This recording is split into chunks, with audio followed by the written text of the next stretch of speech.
Food service की दुनिया में जब काम बड़े पैमाने पर होता है तो जिम्मेदारी भी उतनी ही बड़ी हो जाती है।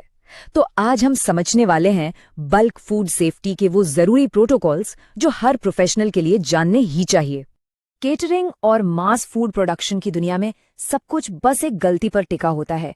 सिर्फ एक चूक और एक ऐसा डोमिनो इफेक्ट शुरू हो सकता है जिसके नतीजे बहुत गंभीर हो सकते हैं। और यहाँ ना वो मल्टीप्लायर इफेक्ट साफ साफ दिखता है। देखिए, जब एक एक करके डिश परोसी जाती है तो बात अलग होती है, लेकिन केटरिंग में एक छोटी सी चूक का असर हर किसी पर पड़ता है। मतलब रिस्क यहाँ कई गुना बढ़ जाता है। तो चलिए फटाफट देखते हैं कि हम आगे क्या क्या जानने वाले हैं। हम बात करेंगे कि रिस्क कैसे फैलता है, फिर जानेंगे हमारी पहली सुरक्षा दीवार यानी पर्सनल हाइजीन के बारे में। एक सेफ डिश की पूरी लाइफ साइकिल को ट्रैक करेंगे और आखिर में समझेंगे वो सुनहरा नियम जो लिखा नहीं वो हुआ नहीं। तो सबसे पहला सवाल, आखिर बल्क में खाना बनाना इतना ज्यादा रिस्की क्यों माना जाता है? चलिए इसे थोड़ा और गहराई से समझते हैं। देखिए, केटरिंग में हर रिस्क ना कई गुना बढ़ जाता है। खाना बनाने में ज्यादा वक्त लगता है, ट्रांसपोर्ट का लॉजिस्टिक्स बहुत कॉम्प्लेक्स होता है। मतलब हर कदम पर खतरे की एक नई परत जुड़ती जाती है।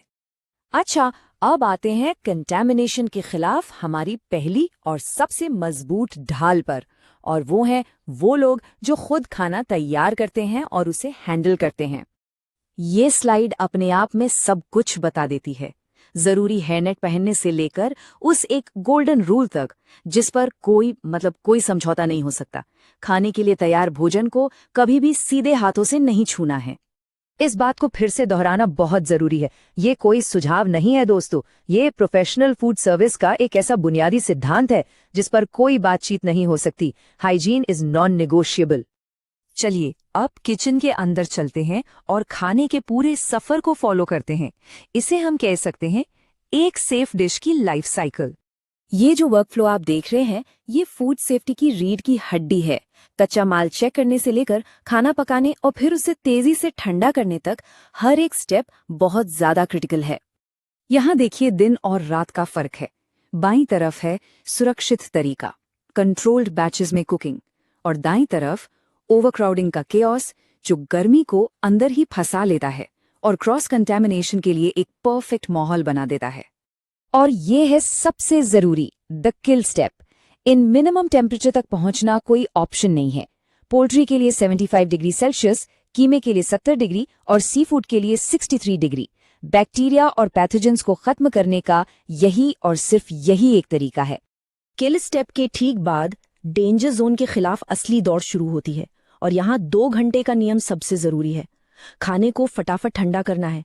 उथले कंटेनरों का इस्तेमाल करें क्योंकि यहाँ पर स्पीड ही सब कुछ है। ठीक है, तो खाना पक गया, सही तरीके से ठंडा भी हो गया। अब आगे क्या?